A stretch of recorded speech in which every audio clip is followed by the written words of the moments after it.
আসসালামু আলাইকুম রহমতুল্লাহি ওয়া বারাকাতুহু। আমি ডাক্তার মীর শহীদুল ইসলাম। আমার চেম্বার তথা ঐতিহ্যবাহী শেখগার্ড সিলেট থেকে আপনাদের মাঝে সংযুক্ত হয়েছি।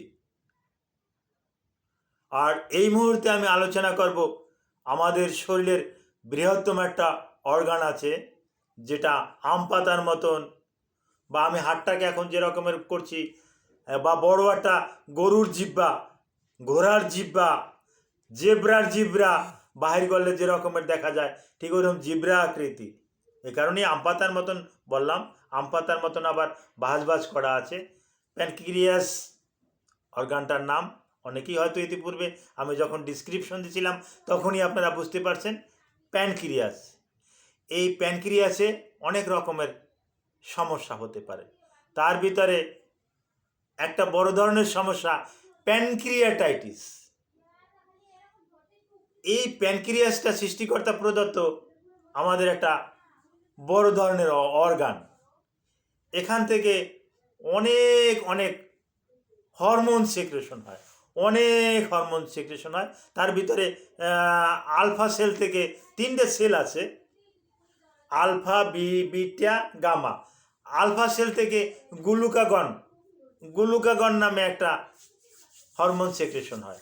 এই গ্লুকাগনটার কাজটা হলো, বিটা সেল থেকে যে আবার ইনসুলিন তৈরি হয়, এই ইনসুলিনটাকে লংজিভিটি করা, অনেক সময় ধরে রাখা, যাতে আপনার ব্লাডে যদি এক্সেস সুগার থাকে, এই সুগারটা নিয়ন্ত্রণ করবে।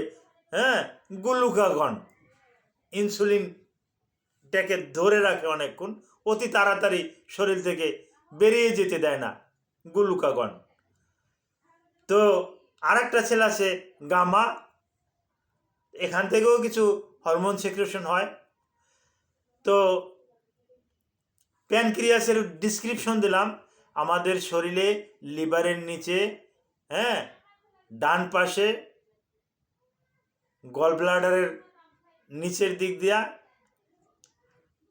একটা ডাক্ট আছে।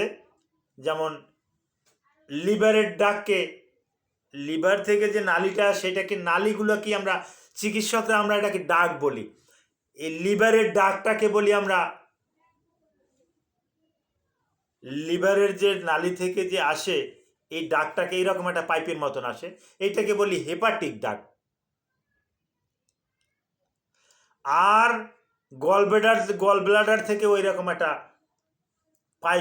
পাইপ আসে, ওখান থেকেও বাইল পিগমেন্ট সেক্রেশন হয়। এই গল ব্লাডার থেকে যে ডাকটা আসে এটাকে বলি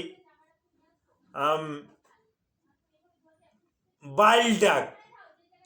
এখন এই গল ব্লাডারের ডাকটা ধরুন এটা আর সেখানে গল ব্লাডারের ডাক, এই স্টুতোটা দিয়েই বুঝাই দেয় এটা গল ব্লাডারের ডাক। এরকম আর একটা ডাক্তার আছে এখানে, এইরকম আর একটা ডাক্তার আছে, এটা ওই বাইল ডাক, এইটা আসছে গল ব্লাডার থেকে। এখন এই দুইটা ডাক একত্র হইয়া যে আলাদা আর একটা ডাক সৃষ্টি করে, আলাদা একটা নালী সৃষ্টি করে, এইটাকে বলা হয়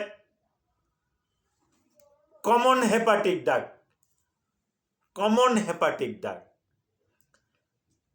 এই কমন হেপাটিক ডাকটা প্যানক্রিয়াসিক ডাকটার সাথে আবার যুক্ত হয়। প্যানক্রিয়াস থেকেও একটা ডাকটা আছে, এই ডাক্টের সাথে হইয়া একত্র হইয়া এর ডিউডেনামে গিয়ে এর শেষ হয়। তো ডিউডেনামে গিয়ে শেষ হয়, ওই বিপাকীয় প্রক্রিয়ায় অনেক সহযোগিতা করে। তো প্যানক্রিয়াস থেকে ইনসুলিন সিক্রেশন হয়। তো ইনসুলিন সিক্রেশনটা বন্ধ হয় যদি প্যানক্রিয়াটাইটিস হয়ে থাকে। Inflammation and infected of pancreas we called pancreatitis. এই প্যানক্রিয়াস বিভিন্ন কারণে ইনফেক্টেড হতে পারে, ভাইরাস দিয়ে হতে পারে, ব্যাকটেরিয়া দিয়ে হতে পারে। আর একটা সাধারণত হয় আপনার বা কোনো রুগীর গল ব্লাডারে যখন স্টোন হয়, ওই স্টোনগুলো যখন খুব ধারালো, ওই স্টোনগুলো যখন নিচের দিকে নেমে যায় তখন প্যানক্রিয়াসটা কিন্তু খুব স্পর্শকাতর একটা অর্গান, তখন কিন্তু প্যানক্রিয়াসে কিন্তু একটু আঁচড় লাগে, আঁচড় লাগলে ওখানে ইনফেকশন হয়, ইনফেকশন হলে ওখানে কিন্তু এই সমস্যাটা হয়ে যায় প্যানক্রিয়াটাইটিস।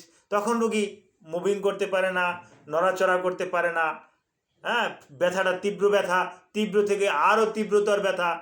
চিকিৎসাটা কি? চিকিৎসাটা কমপ্লিট বেড রেস্ট, সম্পূর্ণ রেস্টে থাকতে হবে। তারপরে চিকিৎসাটা কি? তারপরে চিকিৎসাটা আমরা যেটা করে থাকি তাকে আইভি ফ্লুইড দেই এবং তার কিছু পরীক্ষা নিরীক্ষার মাধ্যমে, আলট্রাসোনোগ্রাফি সহ আরও কিছু পরীক্ষার মাধ্যমে রোগটা শনাক্ত করে তারপর তাকে কিছু অ্যান্টিবায়োটিক ইনজেকশন দেই। এই অ্যান্টিবায়োটিকগুলো সাধারণত সেফালোস্পুরিন গ্রুপেরটাই সাধারণত আমরা দিয়ে থাকি এবং এই সেফালোস্পুরিনই রেসপন্স পাওয়া যায়। যদি কারো কারো ক্ষেত্রে সেফালোস্পুরিন রেজিস্ট্যান্স হয়ে যেয়ে থাকে তাহলে লিনোজিনিট হ্যাঁ অক্সাজোলাডোনিন প্রিপারেশনের অ্যান্টিবায়োটিকের উপরে আমরা হাত দিই। তখন এটা আমরা ওই সিলাস্টাটিন, তারপর মিরোপেনেম এ জাতীয় ঔষধের উপরে তখন আমরা হস্তক্ষেপ করি। সাধারণত এতটা যাওয়া লাগে না, সেফালোস্পুরিনই ভালো রেসপন্স পেয়ে থাকি। তো পেটের ব্যথা মানেই অনেকের ধারণা যে গ্যাস্ট্রিকের ব্যথা, তাড়াতাড়ি 2টা অমিটিট খেয়ে ফেল, তাড়াতাড়ি 2টা স্যাকলো খেয়ে ফেল, তাড়াতাড়ি 2টা ওই সার্জেল খেয়ে ফেল। না না, এই কাজটা ভুলেও করতে যাবেন না, কারণ আমরাও চিন্তা ভাবনা করি যে কোথায় কি, কিভাবে কি, এটা কি কার্ডিয়াক পেন, না এটা লিভার পেন, না এটা গল ব্লাডার পেন, না এটা প্যানক্রিয়াসের পেন, না এটা ইন্টেস্টিনাল পেন। এগুলো জানতে আমাদেরও কিন্তু কিছু পরীক্ষা নিরীক্ষা করতে হয়। কিন্তু সচরাচর দেখি একটু ব্যথা হলেই কি তাহলে তুই এখনও পিপিআই খাও নাই, তুই এখনও সার্জেল খাও নাই, তুই এখনও ওমিটিট খাও নাই, তুই এখনও ওই ওমিপ্যারাজল, ল্যান্সোপ্যারাজল, ডেক্সল্যান্সোপ্যারাজল এ জাতীয় ওষুধ তাহলে তুই এখনও খাও নাই, তাড়াতাড়ি খেয়ে নে। আবার একজনে দিয়ে দেয়, বলে দিয়ে ওই সাথে এই করুক, ডমপেরিডনও 1-2টা খেয়ে নে, ভালো কাজ করবে। এই আর একটা কাজ কর, তুই একটা ওই ভিসারালজিন খেয়ে নে, দিয়ে একটা ওষুধের নামই বলি, অ্যালজিন খেয়ে নে, ভালো রেসপন্স পেয়ে যাবি। এগুলো খাচ্ছে আর নিজের পায়ে নিজে কুড়াল মারছে, প্যানক্রিয়াটাইটিস পুরান হচ্ছে, হার্টের ব্যথা আরও দুর্বল হচ্ছে, আরও বেশি হচ্ছে। হসপিটালে যাওয়ার পরে ডক্টরে বলে হ্যাঁ হি ইজ ডেড, তাই না? যেমন আমরা ছোটোবেলায় পড়ছি যে patient had died before the doctor came, এরকমের কিছু ট্রান্সলেশন করেছিলাম ছোটোবেলায়, সেই রকমের। হ্যাঁ, তো এই রকমের কিন্তু হয়ে থাকে। তো কোনো পেটের ব্যথাকে গুরুত্ব দিবেন, আর প্যানক্রিয়াটাইটিস হলে যদি ডক্টর বলে তো তাৎক্ষণিকভাবে হসপিটালে ভর্তি হয়ে যাবেন। Thank you all.